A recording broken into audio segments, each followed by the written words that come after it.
Hey everyone, today we're going to be checking out Beat 'em Up Brian's game room. Let's check it out. Come on in. Come on in where the other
my spillover room for my collection. This is the guest room. This shelf here is one that Gamer Wayne actually made. So we went over like how I wanted it to be and how many cards I wanted to stack, and he did a fantastic job making this. So basically all the spots you see, those are spots where that's all I need to complete for this basically M through Z of the Super Nintendo set loose. So this spot's missing, that's all I need to fill. And on top here is some of my more I guess prize things. My sealed X-Men that I got at a game exchange in Texas. My m.a.c.s I got at a game exchange in Hot Springs. Of course, my Extertainment Speed Racer that I got at MoCon. Donkey Kong Country that I got at Game Exchange in Benton. And then my Super Bomberman Party Pack, which I got at Kapow and Sherwood. You can see I have some kind of fascination with Fred Flintstone for some reason. I don't know what it is. I like Fallout, Fred Flintstone, Gremlins. Those are like some big things I like to collect for. Randy Bobandy from Trailer Park Boys. I got him to sign that when he came to a cheeseburger party. Oh, Banjo-Kazooie, I never... Yeah, it's cool. a record. Yeah, I got that from Archangel Games in Benton. I love toys, and I like random sports bobbleheads too. Like, of course, the Razorbacks. But if I go on vacation somewhere and I go and like they got a mascot somewhere, I'll pick it up. A PS1 collection. I really kind of want to add some that I've had before, but I want to get them in really good condition and add them back in there. N64s, I get these shelves from Walmart and hang them up. I really like the way display them, because instead of having those stickers on top, I really like to be able to at least see the label some on them. Yeah, that's a really good setup. Are you going for a complete N64 set? No, I just buy them as I go, and if like I'm like, yeah, it's like my Zeldas on it. I don't care for the N64 Legend of Zeldas, but I sold mine, and then I got them back in a lot. I bought it again. Say that on my channel. I got them back again, and then I was like, you know what, I'm keeping them this time, so they're gonna stay there. And I got all my like controllers for like each system, like my Xbox. I'll have like different systems on you. Controllers, wires for that. I think my PS stuff. Just basically like accessories and things down here. I picked that up on my bike at the Walmart in Jacksonville one day. Oh, nice. For like $20. I was like, it was a nice day to ride, and I got a PlayStation out of the deal. I got that at the South University Game Exchange. This was crazy about most of these things. I can tell you where I pretty much got them at for the most part. GameCube with my player. And I was telling you, so I keep a cheap game in here to be a placeholder. Do you know that they actually make a cover for that? For this? Yeah. Oh, I thought they did. And 2 startup discs. Yeah. Well, You know those are like 150 each. Yeah. Yeah, with the sleeve and everything. I mean, they're both really good shape. So it's my main game room. So of course I started down low, had to start working up high, and I started putting these shelves up. This is very eclectic mix, and I kind of like it like that. I mean, to me, it's organized chaos. I know where everything's at, but I kind of like the whole, basically Tetris vibe of it, because I have to keep kind of building things up as I go. My battle trolls, my goal is to get the full set, and then we'll have them all. This is like my Sega side of things, so. And that's the reason why on my door here I'm going to do the signs like it's going to be Sega on this side of the door and it's going to be Nintendo on the other side. My air diver, which as far as I'm aware is the only sealed air diver that I know of. It's not a great grade on it, but like I said, it's the only one that I don't think these enemies come out. If they have, let us know. My Mucha, I got the registration card and everything for it. Cool thing about my Punisher, got the registration card and the tattoo. Yeah, so it was kind of a chore finding him. Of course, like it's in, good condition. Just also going for the games you like for Genesis. Yeah, the main one I'm really wanting right now is Troubleshooter and Sid of Valis, but I want them both to be like minty copies of them. I got him at the Pratt Flea Market for like $5. Wow, that's a good deal for that. Yeah. This right here is like another low super. That's like a bad seal on it, but that's like a low population sealed game. That's why I won't go for a complete Genesis set, because so many of the games are the same ones that came out on the Super Nintendo. Got Riding Trad for Genesis, but I don't have it for Super Nintendo yet. PlayStation 4s, and only PlayStation 5 game I have is Stray, and everything else we just play. I got the 2 Mega Mans. I got one open and one sealed, and so I sold that one earlier today. Got all my Flintstone glasses going. I don't have much in the way of 32X or Sega CD or even Master System, but I do have some stuff. And steal my wife's change one day and go buy me some games with it. That's what I'm doing. All my Wii games. Harvey Birdman I got sealed. I got him at a flea market in Benton. Or not flea market, a pawn shop in Benton for like... Never heard of that one either. Like collecting like games that are like... that you can, like activity-based games. So this is like a seat cushion I got. It's a Sega seat cushion, which is totally random. I don't know what that's about. Most of my loose NES, of course I put that for order, going down.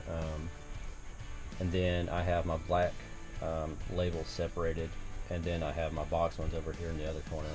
So yeah, you're at 676, right? You have all but the stadium everything, events. yeah, everything but stadium events. Mostly loose, but I do have quite a bit of box and complete box as well. When it comes to turtle stuff, as you know, I'm a motorcycle guy, so I collect turtle motorcycles. So if there's a motorcycle or like some kind of cart-based ride, I collect it. I got these from Japan recently, the Universal Studios Japan Super Nintendo World.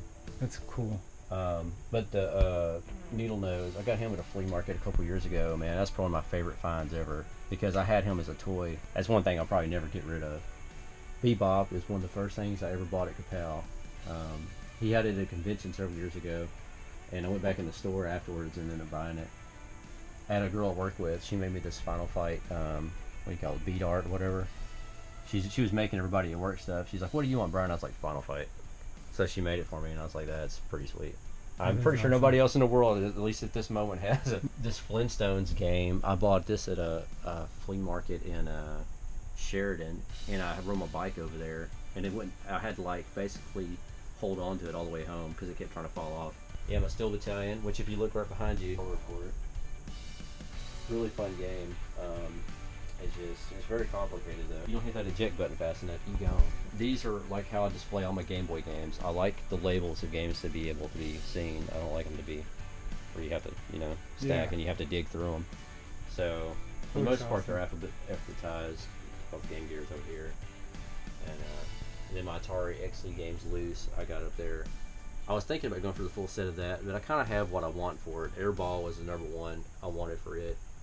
And then it's the system port right here. It's pretty terrible, but I like it. I mean, it's trying to be Nintendo. And the Zapper and stuff on it's cool, but I mean, come on, you can't compete with Nintendo with that. A big bender. He's hiding a few things back there, but tell I could like the Punisher, and my wife likes John Wick. So we both kind of collect the Punisher and Venom and just basically anti-heroes. And of course, Howard the Duck. I like anything Howard the Duck too. Fred Flintstone even had like the cake pan for him. I saw another cake pan today. Yeah, it was a turtle one. Yeah. Teenage Turtle one. So that's like A through H or G or whatever it is. So it goes I to M, and then in the other room it goes M to Z. Then I have my some box ones. They're not in any kind of order. How close are you to the complete Super Nintendo set? 40 something. I have to count. 40 something away? Yeah, 40 something away now. A lot closer than me. And it's just a matter of, I mean, a lot of them I probably can knock out right now, but a couple like International Superstar Soccer, I'm just really trying to get a I nice got copy. one on you. You do have that one on me. Lethal Enforcers yeah. is in better shape than mine. Super Nintendo, I think the Sega CD one, the Justifier, so the second player gun, and the Genesis one.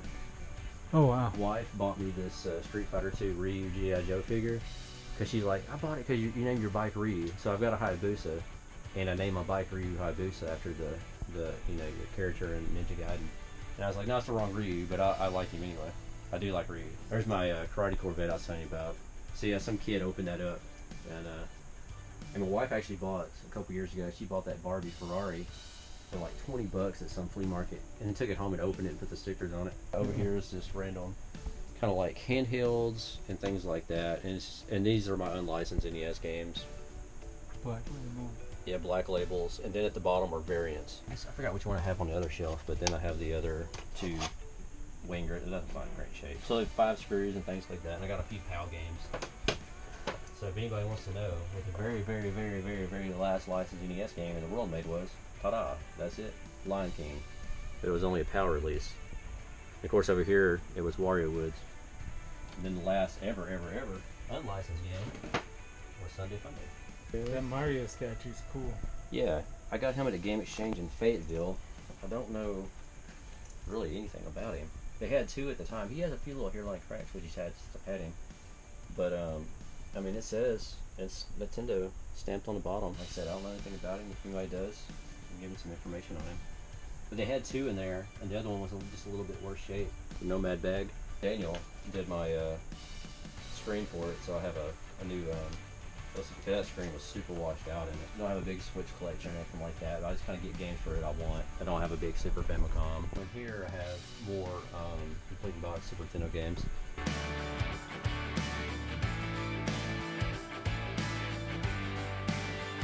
Most of these, Force Come for Kapow, same place.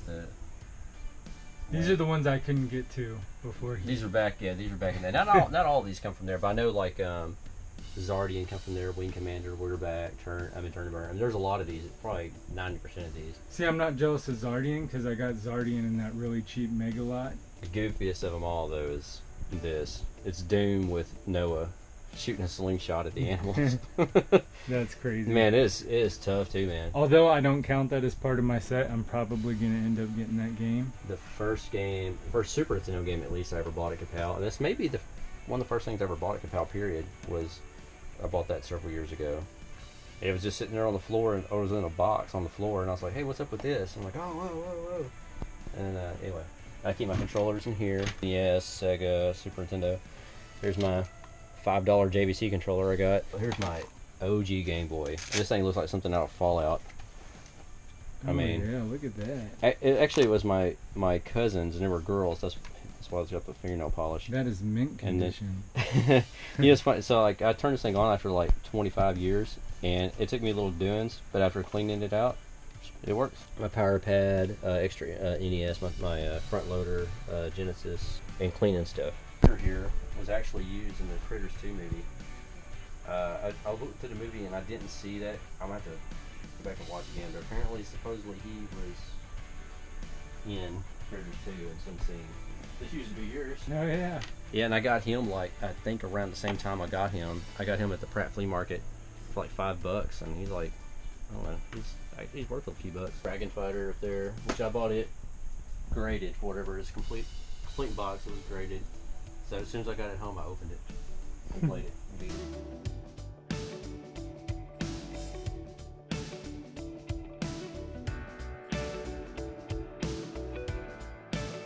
And one of my favorites. Power Blade 2. Yeah, that's probably like. I mean, I think it's cool cover art, but that's like one of my favorite games.